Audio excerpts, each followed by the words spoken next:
नमस्कार, आप देख रहे हैं देसित न्यूज़। मैं हूं आपके साथ महेंद्र। दर्शकों, जो चेहरा आपको स्क्रीन पर दिखाई दे रहा है वो किसी परिचय की मोहताज नहीं है। डॉक्टर प्रमोद उनियाल जी, भारतीय जनता पार्टी टिहरी गढ़वाल की मीडिया प्रभारी और लगातार बीजेपी संगठन के लिए एक मजबूती से कार्य कर रहे हैं, एक सशक्त कार्यकर्ता के रूप में उभरे हैं। और टिहरी विधानसभा पे इनकी सक्रियता बहुत ज़्यादा है और ये यहाँ से प्रबल दावेदार भी हैं चुनाव के, और यहाँ से टिकट के दावेदार भी हैं। तो डॉक्टर साहब, बहुत बहुत स्वागत करता हूँ आपका, आपने समय दिया। प्रणाम। सबसे पहले तो आपको नव वर्ष की ढेर सारी शुभकामनाएं। और चुनावी माहौल है उत्तराखंड में, आदर्श आचार संहिता भी लागू हो चुकी है, प्रभावी हो चुकी है। क्या लगता है आपको, दावेदारी आपकी मजबूती से बनी हुई है, क्या संभावना है, क्या आपको टिकट मिल रहा है? देखिए, सबसे पहले बात है, मेरा काम कर्म करने का है और मैं अपने कर्म पे लगा हूँ। टिकट के बारे में सोचना जो हमारे पार्टी के आला कमान है उनका काम है, वो उसमें लगे हैं। मैं निश्चित तौर पर मैंने अपना आवेदन भी दिया है और इस निवेदन के साथ कि जो मेरा अपना कर्म भूमि रही है, मेरा लगभग वर्षों का संघर्ष रहा है, उसमें विचार किया जाता है। तो मैं चुनाव के मैदान में रहूँगा, जैसा मेरा हाईकमान निर्णय लेगा मैं उसी पे ही अपना कार्य करूँगा। सूत्रों से जानकारी मिली है कि आपका नाम बीजेपी के लिए टिहरी विधानसभा की पैनल में लिस्ट में गया है। 4-5 व्यक्तियों के नाम गए, उनमें से आपका नाम भी है। क्या आपके नाम पर मोहर लगने की संभावनाएं आपको नज़र आ रही हैं? देखिए, निश्चित तौर पर यदि मेरे जो जीवन वृत्तांत है और जीवन में संघर्ष है, सामाजिक चिंता है, और जिसमें मैं जिस गति के साथ पूरा एक निर्मल भाव से और स्वच्छ भाव से, राष्ट्र भाव से, और जो आपका वसुधैव कुटुंबकम के भाव से, और जिसमें कि आपका जो सबका साथ, सबका विकास, सबका प्रयास और सबके जो चेतना का भाव, उसको लेके मैं गतिमान रहा हूँ, तो निश्चित तौर पर मुझे लगता है कि जो हमारा केंद्रीय नेतृत्व है वो मेरी तरफ जरूर विचार करेगा। ये मेरा विश्वास है। हमारी शुभकामनाएं आपके साथ हैं। सर, आगे बढ़ते हैं। हमने देखा, आप भी जानते हैं कि यहाँ से पूर्व कैबिनेट मंत्री दिनेश धनेजी जी इसी सीट पर सक्रिय हैं।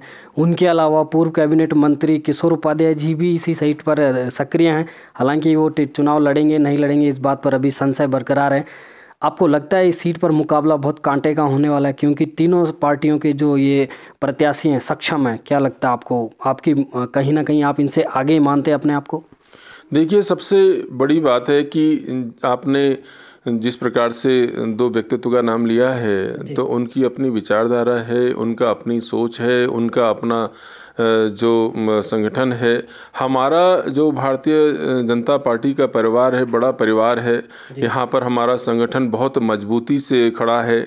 हमारे बूथ स्तर तक का, मंडल स्तर तक का सारा आपका संगठन तैयार है और कार्यकर्ता काम पे भी लगे हैं। तो हमें ये नहीं सोचना पड़ेगा कि भाई हमें इससे संपर्क करना, वहाँ संपर्क करना। हमारा पूरा खाका तैयार है। केवल नाम जिस पर भी हमारा केंद्र नेतृत्व मोहर लगाता है, उसको सब मिलकर के, क्योंकि हमारा चुनाव चिन्ह कमल है और कमल ही हमारा प्रत्याशी होता है। केवल नाम के लिए हम कह सकते हैं कि हाँ भाई डॉक्टर प्रमोद उनियाल हैं, या डॉक्टर धन सिंह नेगी जी हैं, डॉक्टर आपके खेम सिंह चौहान जी हैं, जीतराम जी हैं, या हमारे मेहरबान सिंह भाई साहब हैं। ये नाम कुछ भी नाम हो सकते हैं, परंतु जो हमारा जो मेन प्रत्याशी वो कमल का निशान है। और निश्चित तौर पर जो केंद्र सरकार के, राज्य सरकार का किया हुआ कार्य है, जन जन तक है। और डबल इंजन की सरकार ने जो एक नया आयाम हमारे प्रदेश को दिया है, तो उसका लाभ हमको मिलने वाला है। तो हमें सोचेंगे तो अन्य लोग, चाहे वो उनका कालखंड रहा, कब कैबिनेट रहे, या जब उनको समय मिला तो उनको नेतृत्व करने का मौका मिला, उन्होंने अपना काम किया, समाज के सामने है। तो हमारे सामने तो ये केवल है, हमारा कमल का फूल है। और जिस प्रकार से जो भी आदेश होता है, हम सब मिल करके इसमें आप उत्तराखंड में पुनः सरकार बनाने जा रहे हैं। और जो हमने कहा था अब की बार 60 पार, उसका नारा निश्चित तौर पर सफल होने जा रहा है। अब की बार 60 पार, ये उत्साह आपने दर्शाया, आपकी बातों से उत्साह झलक रहा है। डॉक्टर साहब, आगे बढ़ते हैं। हमने देखा है कि कोविड के दौरान यहाँ पूरे प्रदेश की अगर हम बात करें, बेरोजगार होकर युवा आया है। मुख्यमंत्री जी तमाम वादे किए हैं, वैसे तो 3 मुख्यमंत्री बदले जा चुके हैं। तमाम वादे किए कि वो बेरोजगारों को रोकने में, उनके लिए स्वरोजगार की योजनाएं चला रहे हैं। कितने % युवाओं को आप जो बेरोजगार होकर लौटे हैं प्रदेश में, उनको रोकने में कामयाब हुए? क्या इसके लिए बीजेपी ने या उत्तराखंड सरकार ने कोई ऐसी पहल की है जिससे युवाओं को रोका गया है? उसका फ़ायदा आपको चुनाव में होगा, क्या कुछ आपने किए हैं? देखिए, निश्चित तौर पर ये हमारे पास जो भारतीय जनता पार्टी का जो विचार रहा है सबको हाथ को रोजगार देने का, उसमें काफ़ी कुछ प्रयास किया गया है। आप देख लें जितने भी विभाग हैं सब में बहुत अच्छे ढंग से जो जिनको कभी आपका जहाँ पद रिक्त पड़े थे सब में भरने का काम हुआ है। और 60 साल का जो दंश कांग्रेस सरकार का हमको दिया गया था तो उसको भरने में तो समय लगेगा ही। और इस बार सबसे बड़ी जो आपदा हमारे पास कोविड की आपदा रही है, उस आपदा में जिस प्रकार से हमको जूझना पड़ा, क्योंकि उसमें विकास का दौर जो था वो थम सा गया था, पूरे विश्व में थमा है। और जिस प्रकार से हमने पहले सबसे पहले जो मानव धर्म को बचाने का कर्तव्य था उसको बचाने का काम किया। भारतीय जनता पार्टी के सिपाहियों ने आपका सेवा ही कर्म का भाव लेकर के गांव-गांव जा करके, आपका बस्तियों में जा करके, एक एक मोहल्लों में जा करके जो हमारे जो जन थे, हमारे जो आम नागरिक थे, उनके लिए उन्होंने आपका हर तरह प्रयास किया। कोई भूखा ना सो पाए, उनके पास यदि कोई इफेक्टेड हो गया है कोरोना से, उनको भी जो स्वास्थ्य लाभ देना था, जो सुविधाएं देती, सब ने काम किया। सैनिटाइज बांटने से लेकर के जागृति जन जागृति से लेकर के, तो भारतीय जनता पार्टी अपने कर्म में लगी है। निश्चित तौर पर जो हमारा ध्येय रहा, जिस प्रकार से 5 सालों को लेकर के हम लोग चले थे, तो कोरोना कालखंड ना होता तो हम लोग और गतिमान से बहुत अच्छे ढंग से हम इसका विकास कर पाते। डॉक्टर साहब, मेरा प्रश्न ये था कि कितने लोगों को आप रोक पाए हैं जो कोरोना के पीरियड में बेरोजगार होकर अन्य प्रदेशों से आए?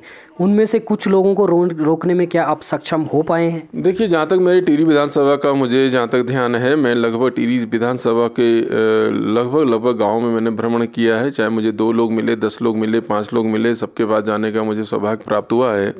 और जो एक वातावरण था कि हम लोग भाई वहाँ जब से हमारा रोजगार था, हम लोग प्लान करके यहाँ पे आए हैं और हमें रोजगार की दिक्कत हो रही है, तो मनरेगा के माध्यम से, अन्य संसाधनों के माध्यम से, नए नए लघु उद्योग के माध्यम से योजना सरकार ने दी है, वो धरातल पे भी उतरी है और उससे कई लोगों को लाभ मिला है। कई ने अपने कुक्कुट फार्म खोल रखे हैं, किसी ने मुर्गी फार्म खोल रखे हैं। मैंने देखा कि इन्होंने अपना जो स्वरोजगार के साधन खोले हैं, जिसको जहाँ भी लाभ दिया जाना चाहिए था इस अल्प समय में, वो लाभ देने का कार्य किया गया है। और आगे भी जो समय है, निश्चित जो अगर इस तरह का फिर से कोरोना कालखंड प्रारंभ होने जा रहा है और जिस प्रकार से केस हमारे यहाँ बढ़े हैं, तो ये भी हमारे लिए खतरे की घंटी है। इससे भी सावधान की आवश्यकता है। तो विकास कहीं ना कहीं बाधित हुआ है। और जहाँ तक प्लान का बात है, तो प्लान हमारे पास स्थायी प्लान होकर के अस्थायी प्लान होता है, तो हमारे राज्य के लिए सुखद है। परंतु जो हमारे लोग अपने रोजगार के लिए, जिनका परिवार यहाँ है परंतु रोजगार के लिए जो हमारे बाहर रहे हैं, निश्चित तौर पे उनको अभी पूर्णतः रोजगार दिए जाने का भाव बनना चाहिए और उनको एडजस्ट किया जाना चाहिए। उनके जो हाथ खाली हैं उनको रोजगार देने के लिए ये सरकार इसमें चिंता भी कर रही है। हमारी धामी सरकार जो इसमें सबसे लोकप्रिय सरकार है, वो उसमें हमारा चिंता कर रही है और वो निश्चित तौर पर आगे भी जो हम लोग सत्तासीन होते हैं तो सबसे पहले यही कार्य हमारा होगा। जी डॉक्टर साहब, ये दलगत राजनीति से ऊपर की अगर हम बात करें, हम अपने उत्तराखंड प्रदेश की बात करें, पूरे प्रदेश में पौड़ी जनपद एक ऐसा जनपद है जहाँ पर लगभग सैकड़ों की संख्या में जो गांव है वो खाली हो चुके हैं। उन गांव में कोई नहीं रहता है। मैं हर किसी भी व्यक्ति का इंटरव्यू करता हूँ तो मेरी एक टैगलाइन होती है, पहाड़ का पानी और पहाड़ की जवानी। क्या कोई विज़न आपके पास? आप दलगत राजनीति से ऊपर उठकर सोचिए, अगर आप आते हैं पावर में तो क्या ऐसा कोई सॉलिड प्लान है आपके पास कि उन वीरान गाँवों को, उन घोस्ट विलेजों को आप फिर से उनमें रौनक ला पाएंगे? हाँ, कोई भी अपना घर नहीं छोड़ना चाहता है। सबको अपना घर प्यारा होता है और पहाड़ जैसा स्वर्ग, क्योंकि हमने लगभग कई जगह देखा है, परंतु जो हमारा प्राकृतिक वातावरण है, जो सौहार्द का वातावरण है, भाईचारे का वातावरण है, वो केवल हमारे पहाड़ में। केवल जो पहाड़ में स्वास्थ्य की समस्या है, रोजगार की समस्या है, शिक्षा की समस्या है, इसको लेकर के लोग क्या है, आम जनमानस मजबूर होकर प्लान करता है। उसका कोई शौक नहीं है कि वो जाएगा, अपना घर कौन छोड़ना चाहता है। यदि इस प्रकार का होता है तो मैं अपना जो लघु उद्योग है, स्वरोजगार है, वो दिया जाना निश्चित। कोई ऐसा नहीं चाहता हमें सरकारी नौकरी मिले, उसको अगर अपने जीवन यापन के लिए 20-30-40 हज़ार रुपये अगर पर मंथ मिल जाते तो सेटिस्फाई हो अपना, और घर में साग पात भुजी सब है जाती, वो खेती भी करेगा, अन्य भी काम भी करेगा, तो निश्चित तौर पर वो आगे यहाँ पे रह सकता है। परंतु जो स्वास्थ्य से संबंधित हमारी जो समस्याएं हैं, हमारी जो आपका शिक्षा संबंधित हमारी जो समस्याएं हैं, उसको लेकर के वो व्यक्ति चिंतित होता है और प्लान करता है। तो डॉक्टर साहब, ऐसा नहीं है कि स्वास्थ्य और शिक्षा के क्षेत्र में काफ़ी कुछ विकास कार्य जनपद में हुए हैं, पूरे प्रदेश में हुए हैं, इसमें कोई दो राय नहीं है, किंतु जो मुख्य समस्या बेरोजगार की, उसी के लिए लोगों का जो प्लान है वो ज़्यादातर बाहर हो रहा है। उसके लिए मैं आपको बताता हूँ किस प्रकार से प्लान रोजगार को लेकर रुक सकता है। एक तो हम सबसे पहले, इससे हमारे पहाड़ों में क्या है कि जो माँ गंगा है, माँ गंगा का जो जल है, यदि उस जल का हम लोग सही ढंग से उपयोग करें, और हमारे जो हिंदू समाज है वह आपका पूरे देश के अंदर रहता है, पूरे विदेश के अंदर रहता है, तमाम बहुत अच्छी संख्या में है, और हमारे सौभाग्यशाली है कि आपका जो हमारी माँ गंगा का उद्गम हमारे उत्तरकाशी डिस्ट्रिक्ट से है। यदि हम इसके जल को हमारा जो धार्मिक कार्य के लिए प्रत्येक हिंदू तक पहुंचाने का कार्य कर सकते हैं, क्योंकि लोग गंगा जल को लेने के लिए लाखों रुपए खर्च करके यहाँ पे आते हैं, तब लेके जाते हैं। यदि हम, जैसे हमारे पास विस्लरी वाटर का प्लांट है, विस्लरी वाटर की जगह यदि हम गंगा जल को हम बेचें, तो निश्चित अब देखा कि दिल्ली में अगर पूजा के समय में एक इतनी सीसी भी 100 रुपये की बिकती है। हमारे पास जो नेशनल रिसोर्स, कहने का मतलब है कि हमारे पास संसाधन पूरे हैं, हम उनको सही से प्रयोग नहीं कर पा रहे। हाँ, जल, जंगल, जमीन और जवानी का यदि हम सही सबसे उपयोग कर देते हैं तो निश्चित तौर पर हमें, इसके लिए वही मैं आपसे जानना चाह रहा था कि सॉलिड प्लान बनाने की जरूरत है। क्या कोई प्लान है जो आप एग्जीक्यूट करना चाहेंगे यदि आप सरकार में आते हैं? देखो, मैं सबसे पहले जल की ही बात कर रहा था इसी विषय को लेकर के, क्योंकि मैं चाहता हूं कि क्योंकि पहले जल को हम कैसे उपयोग कर सकते हैं। जल में हमारे पास माँ गंगा यहाँ पर उपस्थित है, माँ गंगा के जल का हम उपयोग पूरे विश्व स्तर पर कर सकते हैं, उसका हम यहाँ से डिस्ट्रीब्यूशन कर सकते हैं। यहाँ छोटे छोटे उद्योग लगा के, एक मेरे ख्याल 2 करोड़ की केवल एक फैक्ट्री लगती है जो आपका विस्लरी वाटर का प्लांट लगता है, उसके माध्यम से यदि हम जल को उसमें संचित करके और उसको सब जगह पहुंचाएं तो निश्चित तौर पे हमें उसका आर्थिक लाभ मिल सकता है। मेन तो राजस्व को लेकर के होता है। दूसरा क्या है, हम लोग जल की बात, हम लोग जंगल की बात करें तो जंगल में हमारे पास लगभग कई जड़ी बूटियाँ हैं, जो ऐसी जड़ी बूटियाँ हैं जिन पे की जो अवैध हैं वो कहीं नहीं होती हैं, जिस प्रकार सालम पंजा, सालम मिस्री, डोलू, भूत केसी और हमारे जितने भी जिससे पाश्चर्स हैं, एल्पाइन जोन है, हमारे जो बुग्याल से उसमें सब प्राप्त होती है। हम लोग यदि टिश्यू कल्चर के माध्यम से बायोटेक्नोलॉजी का डेवलपमेंट करते हुए उनको उपयोग करें तो हम उनको भी एक आयुर्वेदिक जो हब के रूप में हम अपने स्टेट को तैयार कर सकते हैं। उसके बाद भी क्या है, जैसे हमारे पास जो मशरूम होता है उसको हम लोग जैसे खाते हैं, ऐसे प्रकार से जंगल में गुच्छी नाम से होता है जिसको हम लोग मोर्चेला कहते हैं। मोर्चेला की कीमत अंतर्राष्ट्रीय मार्केट में लगभग 30,000 से ऊपर है। यदि हम उसको यहाँ पे ग्रो कर ले, हम लोग पॉली हाउस के माध्यम से ऐसा वातावरण देते हुए हम इसको उगा लेते हैं, तो यदि सरकार उसको काश्तकार से 20,000 रुपये पर केजी के हिसाब से भी लेती है और कह देती है कि नहीं भाई आपको केवल 30 किलो गुच्छी उगानी है, तो 30 किलो और 20,000 से लेते तो आप मल्टीप्लाई करके देख लीजिए कितना उसको लाभ मिलने वाला है। कहीं ना कहीं आप ये कह रहे हैं कि प्राकृतिक संसाधनों की भरमार यहाँ पर है, उसका उपयोग किया जाना बाकी, उसको सही से अगर इस्तेमाल किया जाए तो कहीं ना कहीं उसका लाभ यहाँ के क्षेत्र स्थानीय निवासियों को मिल सकता है। ओके, आगे बढ़ते हैं। चुनाव है, चुनाव पर चर्चा जरूर करेंगे। कांग्रेस लगातार मुद्दा उठा रही है कि बीजेपी शासन में महंगाई बेतहाशा वृद्धि हुई, इसमें दो राय नहीं है। तमाम जो खाद्य पदार्थ हों और तेल हों सब में वृद्धि हुई है, कीमत बढ़ी है, क्या कहेंगे?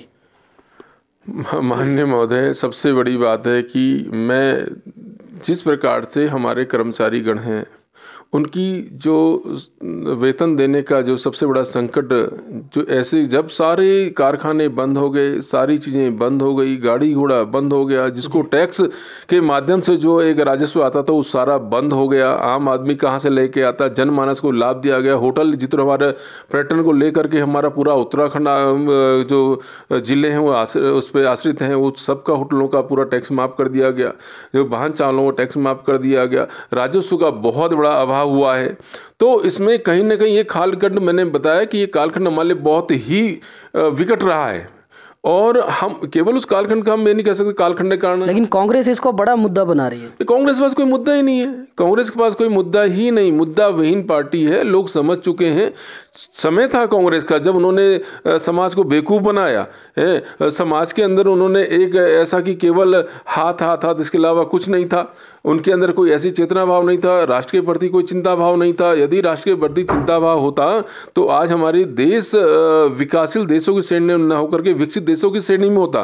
तो जो आज हम दंश भुगत रहे हैं, तो ये कांग्रेस की देने पर उस पार्टी पे, उस विषय पे ना ही बोला जाए तो अच्छा ही है, क्योंकि मुझे मन बड़ा दुखी होता है जब ये सारा कुछ सामने आता है। तो आप ये मानते हैं कि महंगाई कोई बड़ा मुद्दा नहीं है, विकास बड़ा मुद्दा है?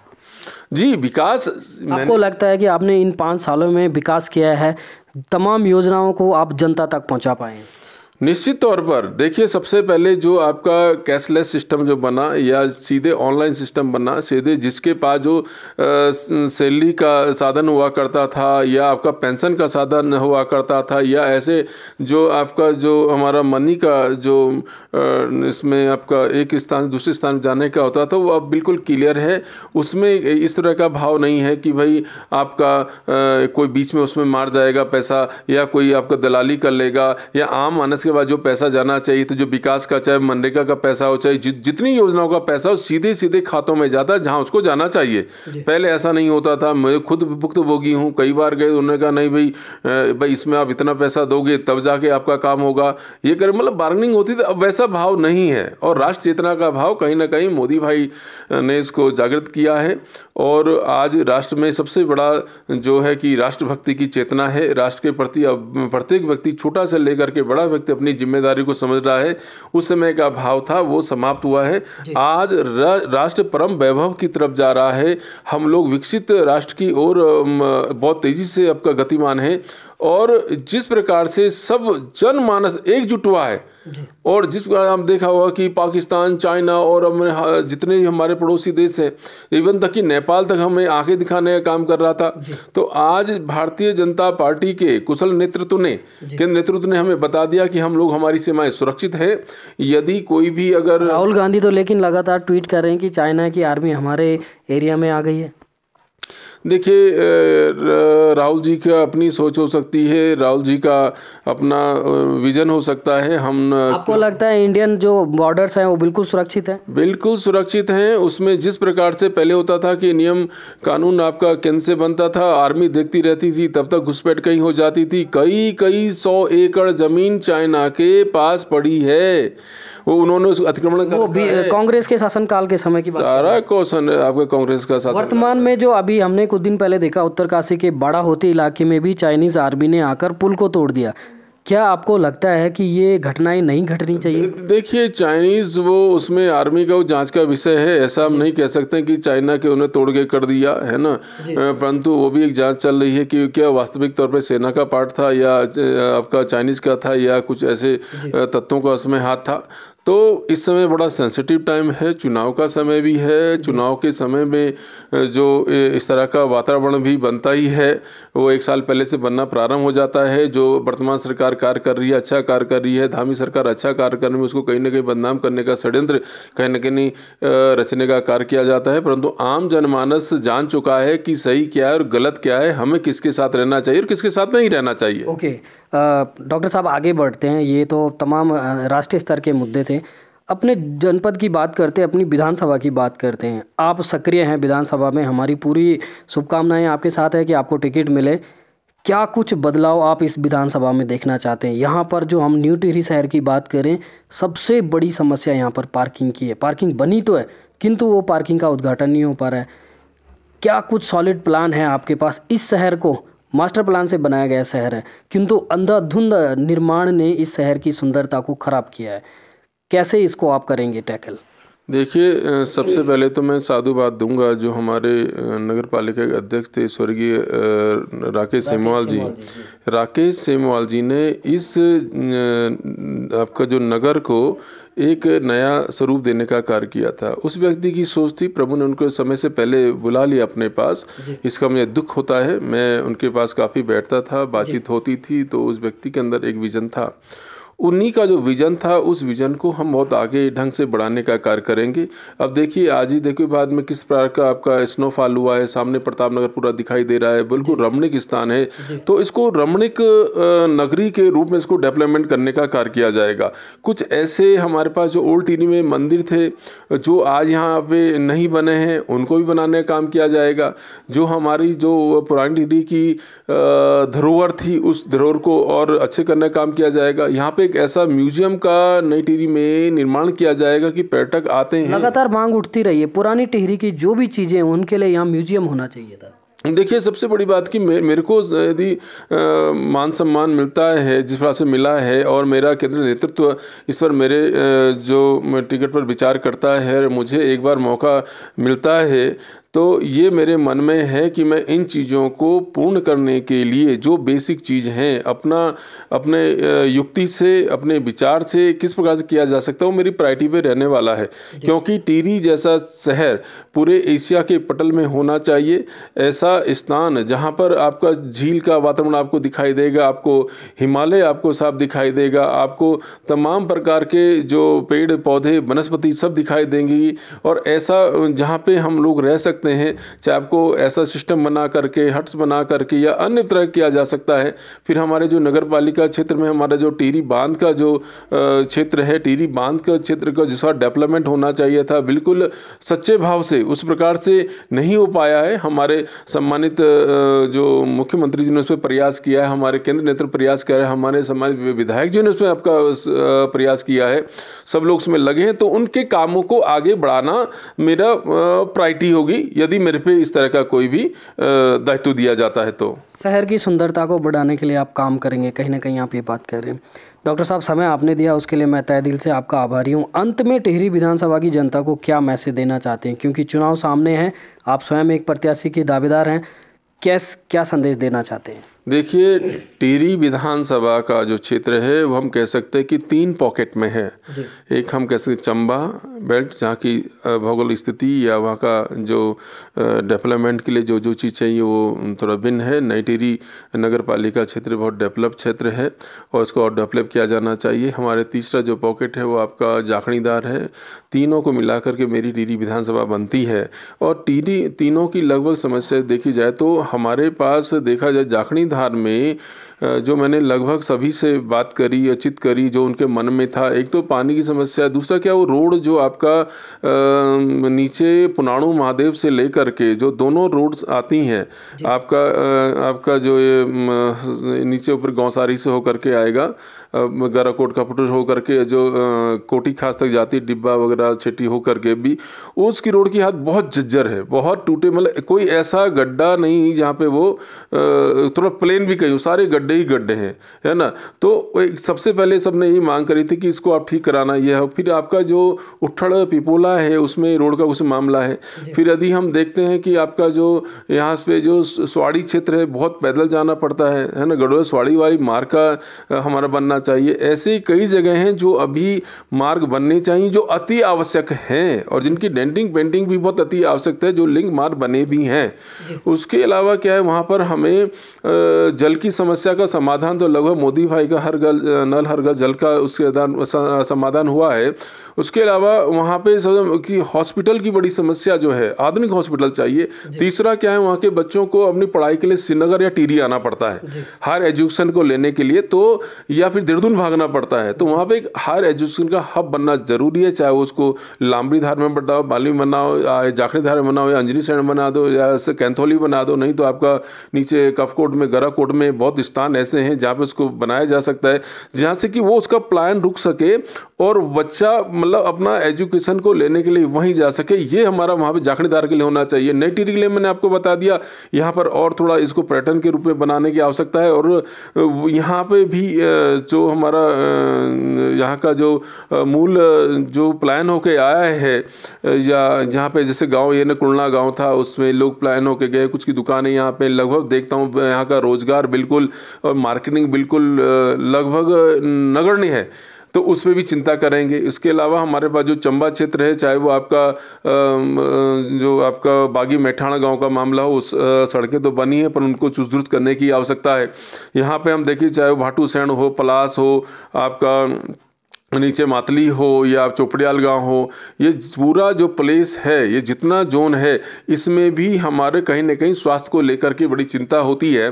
तो चंबा में जो रेड क्रॉस की भूमि पड़ी हुई लंबे, जो कि इसी काम के लिए है, रेड क्रॉस की भूमि पर हम एक आधुनिक प्रकार का एक हॉस्पिटल बना सकते हैं, जिससे कि जो स्वास्थ्य से संबंधित जो समस्या है वो वहाँ का समाधान हो सके। तो ये हमारा मुख्य रहेगा वहाँ पे। दूसरा क्या है, हम सैनिक धाम को बनाने की बात करते हैं, तो सबसे अधिक जो हमारे सेना के जवानों ने अपना राष्ट्र के लिए प्राणों की आहुति दी है, वो चंबा ब्लॉक से है। तो चंबा ब्लॉक से यदि हमारे एक सैनिक जो स्कूल बना दिया जाए, जो विक्टोरिया क्रॉस गब्बर सिंह नेगी जी के नाम पर है, और उनके जो मूल गांव है मंजूर में बना दिया जाए, तो उनको सम्मान भी मिलेगा और यहाँ पे हमारी जो गतिविधियाँ बढ़ेंगी, और जो हमारा जो चंबा का जो कारोबार है, या वहाँ के होटल्स बिल्कुल ऐसे रहते हैं, पूरे वीरान रहते हैं, या जो डेवलपमेंट है वो किया जा सकता है। दूसरी बात क्या है कि यदि आप रानी चौरी जो हमारा परिसर है उसमें जाके देखिए, रानी चौरी जो परिसर जो आपका वानिकी विश्वविद्यालय, कृषि विश्वविद्यालय है, वहाँ पे सड़कें जीर्ण शीर्ण हालत में है, गड्ढे से लेकर डेवलपमेंट के नाम पे हम कह सकते हैं वहाँ पे क्या है क्या नहीं है देखा जा, उसको अलग से पृथक से कृषि विश्वविद्यालय बनाया जा सकता है, हाईटेक विश्वविद्यालय बनाया जा सकता है। एक बार उस परिसर की पूरे देश में अंदर हामी थी, नई नई किस्में वहाँ से निकलती थी, आज वो बिल्कुल ऐसे उसकी जर्जर हालत को देख करके बड़ा दुख भी होता है। तो उसमें विचार किया जाना, तो काम बहुत हैं, परंतु एक साथ सारे काम नहीं हो सकते हैं, पर हम कह सकते हैं किस चरण में कौन सा काम पूर्ण किया जा सकता है। 5 साल की सरकार रहती है, 5 साल की सरकार में हम योजनाबद्ध तरीके से काम करें तो वो हम उसको सही ढंग से काम कर सकते हैं, ये मेरा सोचना है। अब बहुत बहुत धन्यवाद डॉक्टर साहब, आपने सारे प्रश्नों के बेबाकी से जवाब दिए। बहुत बहुत धन्यवाद आपका, आप हमसे बात करने के। धन्यवाद आपका, आपने अपना अमूल समय दिया और इस विचार को लेकर के आप समाज के बीच में जा रहे हैं, और मैं देखता हूं कि आपके जो चैनल के माध्यम से हमें बहुत अच्छा जानकारी भी मिलती हैं और बड़ा अच्छा एक डिबेट भी मिलता है और हमको सीखने को मिलता है। धन्यवाद आपका सर। बहुत बहुत धन्यवाद सर हमसे बात करने के लिए।